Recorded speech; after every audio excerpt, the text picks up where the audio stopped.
হুরের গল্প, জান্নাতি নারীর ঘটনা।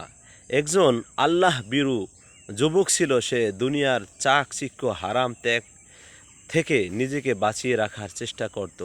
চারপাশে যখন মানুষ গুনাহে ডুবে যাচ্ছে, তখন সে একাই লড়াই করতে নিজের নফসের বিরুদ্ধে।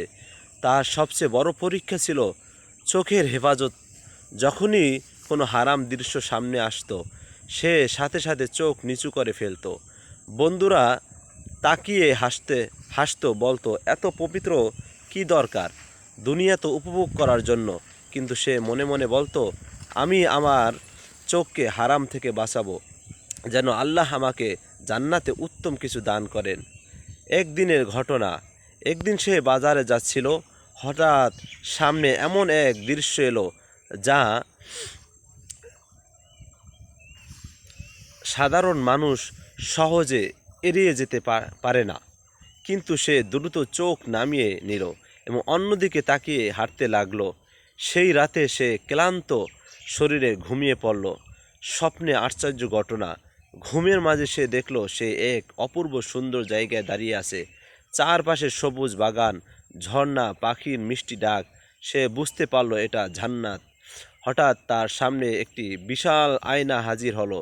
কিন্তু এটি দুনিয়ার আয়নার মতো নয়, বরং স্বচ্ছ ও উজ্জ্বল। সে আয়নায় তাকালো, আর তখনই সে অবাক হয়ে গেল। আয়নার ভিতরে দেখা গেল এক অপূর্ব সুন্দরী নারী, যার সৌন্দর্য দুনিয়ার কোনো কিছুর সাথে তুলনা করা যায় না।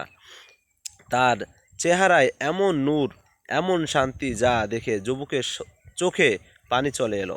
সে জিজ্ঞেস করলো, তুমি কে? তারপরে হুর উত্তর দিল। সে মৃদু হেসে বলল, আমি তোমার জন্য সৃষ্টি করা একজন হুর। আমি তোমার জন্য অপেক্ষা করছি সেদিন যেদিন তুমি জান্নাতে প্রবেশ করবে।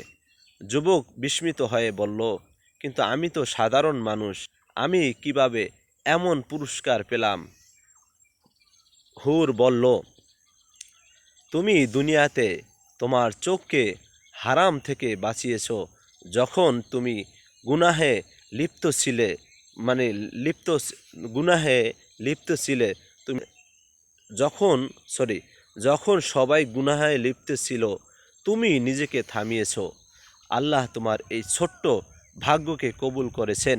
সে আরও বলল, দুনিয়ার সামান্য আনন্দ ছেড়ে দিলে আল্লাহ তার বদলে এমন কিছু দেন যা কল্পনার বাইরে। হঠাৎ যুবকের ঘুম ভেঙে গেল। সে উঠে বসে কাঁদতে লাগলো। তার হৃদয় ভরে গেল আল্লাহর ভালোবাসায়। সে বলল, হে আল্লাহ, আমাকে এমন বানিয়ে দিন যেন আমি সত্যি সেই পুরস্কারের যোগ্য হতে পারি। এই গল্প থেকে আমরা কি শিক্ষা নিলাম? হারাম থেকে নিজেকে বাঁচানো কঠিন, কিন্তু এর প্রতিদান অসীম। আল্লাহ ছোট আমলকেও বড় করে দেন।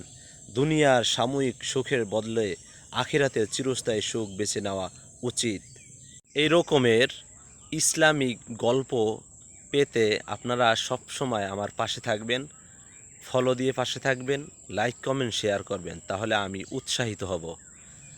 এবং এই গল্পগুলো যেন অন্য মানুষও শুনতে পারে, দেখতে পারে, একটু কষ্ট করে শেয়ার করে দেবেন। আপনার একটা শেয়ারে আমি একটু উৎসাহিত হব। মানুষ একটু দেখতে পাবে, এই গল্পটি শুনতে পাবে। তারপরে আপনারা আপনাদের কমেন্টগুলো আমার ভিডিওর নিচে রাখবেন যে আমার গল্পটা কেমন হয়েছে, প্লিজ।